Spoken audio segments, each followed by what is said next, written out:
Hopefully you guys all saw the video, the main channel video from earlier today with the ICE situation. Let me just say this. I'm disappointed by how all or nothing people are on the internet. Yeah. You know, we were talking about this today, and it's like, hey, man, there got to be some give and take, got to be some middle ground around these things. Yep. And I think most people just want a hardcore line in the sand. And if you say anything, I disagree with, you're wrong. And the issue with this is what, I don't know who coined this, but the death purity spiral, or the purity death spiral. If something isn't perfect, it can't be good. And perfect, by perfect meaning, if you don't fully agree with me on everything, you can't even be good. And so I'm an immigrant, like I'm a refugee. So it's not uncommon for me to have known people throughout my lifetime who were here and their green cards expired, stuff got lost, fill in the blank. And I think that you don't have to have a binary all or nothing approach. Secure the border. Yep. Get the criminals out. At the same time, Keep the abuelas. Keep the abuelas. Keep the folks that have been here for decades and decades. Yeah. Create a pathway for them. And don't let us be in this mess again. Don't let us be in this mess again where there's 10 million or 20 million folks that came here thinking that this, party is going to be softer.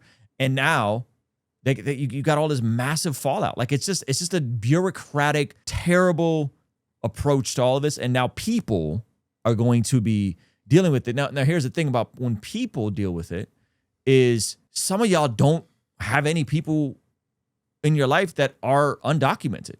So you don't know what it's like to live with that sort of fear, right?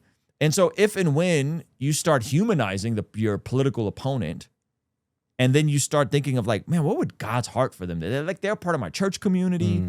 They're serving, they're giving, they're doing their best.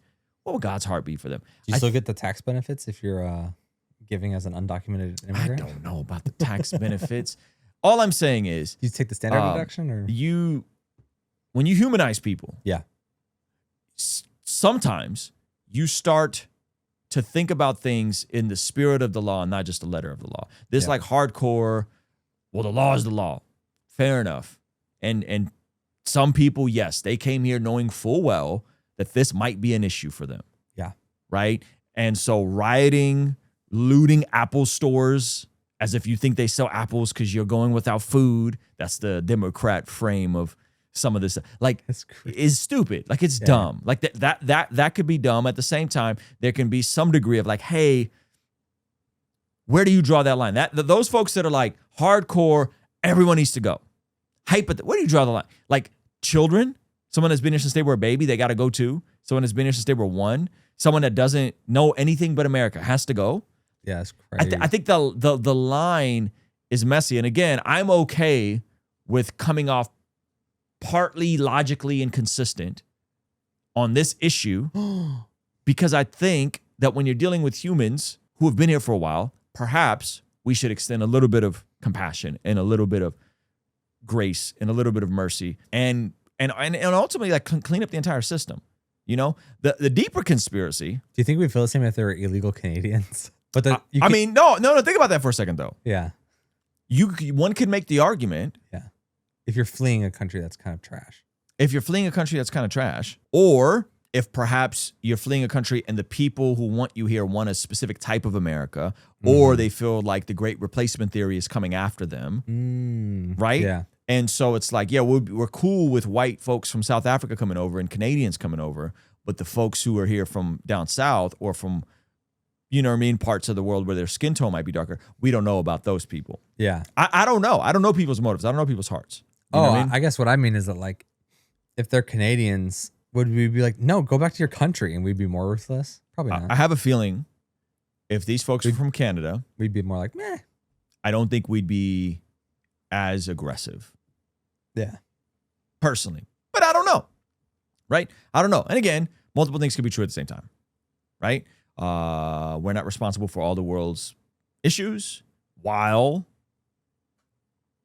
clean up the borders and fix that while someone's born here, if someone's been here since they were a baby, if someone has kids that have been born here, perhaps you might want to extend a little bit of compassion. Now, here's the flip side. This is what I heard. Someone said, that how we got here, another reason how we got here, because I'm always curious on how we get here. Like, how do we get to these sorts of things, right? How much of this is like media is just hijacking stuff, social media narratives? Someone mentioned that the Trump administration and ICE wanted the list of the criminals in these sanctuary cities. The local cities would refuse to cooperate with them to provide the list of the criminals. So they just said, oh, yeah? Okay, we're just going to scoop up everybody. Is that real? That's what's being alleged. I don't know if it's real. That's crazy. If they're like, hey, we're gonna work on the criminals and then the sanctuary. So then it's like, well, then, is that true? I don't know if that's true. Just for the record, I don't know if that's true. However, is there a deeper play to try and get folks into a hysterical uproar, knowing, like you're playing chicken, like you're knowing what this dude ran on? Yeah, we'll deport all these abuelas, and they're like, no, just take. Here's all the criminals. And they're like, okay, you can have your abuela. And so like everybody wins. Not everybody, but you got both sides are standing to benefit. Yeah. Because Newsom wants to be hard with Trump. He wants to stick his chest out. Trump wants to be hard by sending in the Marines and the National Guard. Yeah. All along, could this been prevented had they just provided the list of the criminals so they could have came and got the criminals out? And I don't know if this is true or not, for the record. And in that scenario, that if that were to be true, the only reason they didn't provide it is because they wanted to be kind of resistant towards Trump and the administration. Yeah, someone said crazy conspiracy is escalating to have more damage so that he can have federal. I don't know. Yeah, I don't know. I mean, I don't think Newsom is that sharp to be like, we're gonna get federal funds, right? If he is, I think he's more conniving. I don't know if he's that smart. You know what I mean? Wow, that'd be crazy. That wouldn't be good. That's home. Someone said, regardless where you are from, do it the right way. If you have an anchor baby, the kid cannot come back. The kid can come back when they're 18? Nah, I don't think that's it. Look, man, somebody got an anchor baby. Just let him stay. You don't got to flip the Constitution around. I know people that you don't got to do all that weird stuff. Have a vacation house in Mexico. It's not that bad. It's not that bad if Americans are buying houses in Mexico. So retired Americans. Chris just went on vacation to Mexico for a weekend. I think that's a little different. Yeah, I don't know. I think we also want to figure out what the heck's going on over there and why can't they clean up what's happening in their nations. Hello. I think that's also a reasonable. Maybe we should send the Marines that way. Maybe you go get the cartels taken care of. You got. I mean, now we're talking. You got Tijuana. Come on. In San Diego. And if you've never been to San Diego and you've never been to Tijuana, two parts of the world that are polar opposite. Yeah. Polar opposite. It's very similar to being in Israel and then driving over to the West Bank. Yeah. It's like, that's interesting. What? How do we get here? Yeah. How do we get here? And I'm always skeptical of the oppressor-oppressed paradigm where you're like, oh, it's just because one side oppressed the other side. I think it's a bit more complicated than that. I think greed and corruption and waste and bureaucratic nonsense goes way deeper than just these people have power, these people don't, these people are like, that's a very simplified, and I'm going to say the words, going to trigger you guys, very simplified Marxist way of looking at these things. What is the, what happened to Mexico? Why did they never develop and then become like a really cool developed nation? I mean, it depends who you ask. If you're asking folks who take a more Marxist stance, they're going to say it's because the West oppressed them. Oh, okay. Spain took the land from the natives, and which, by the way, Mexico has their own hierarchy system. I don't know if you guys know this. There are folks in Mexico that are darker skinned, that look black. Yeah. And they are viewed as lower class. Whoa. Right? And then there are folks that the more white looking you are, the more Spaniard looking you are, the more up the hierarchy. They have their own caste system in a way. So basically, I know I just hyper generalized, but I worked with folks from deeper parts of Mexico and they're darker skinned. And they're not the same as like folks that are more past more white, more Spaniard. So if you're cool with mass immigration, you're pretty much letting in the racists into our country. Okay, that's I guess a way to look at this. it. This is a new positioning. I was trying to get a thought out though before caste system. So if you're looking at it from that perspective, it's hey, land was stolen, yada yada yada, which I think is all land was stolen at some point from someone. Yeah. Byproduct of war. The Aztecs took out other people, all that sort of stuff, right? The flip side is corruption. Why is there so much disparity between the West Bank and Israel? Why is there so much disparity between Gaza and Israel? Corruption. Gaza gets billions of dollars of aid. Yeah. They have their own government. Israel was not occupying them in the sense that they run the West Bank. And they have a border with Egypt. Yeah. And you're still fumbling billions of dollars, but all along you have a 30,000 person daggone military. Oof. You got all these weapons. You're shooting hundreds of missiles over to Israel every week. Uh-oh. Perhaps it's corruption.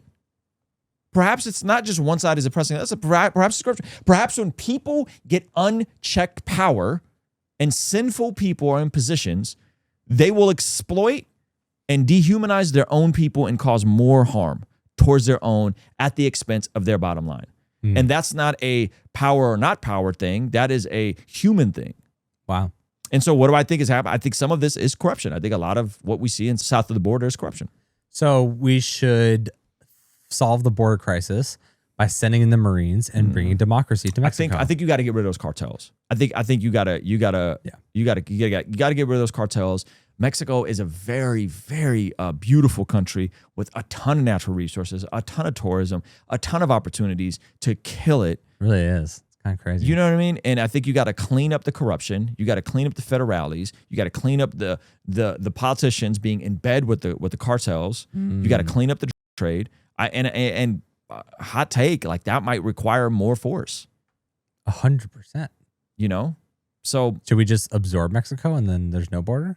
That's not it? That ain't it. I don't know if you guys know, but you can now watch our podcast, our full podcast, on the Spotify and the Apple Podcast app. So if you didn't know, go over there.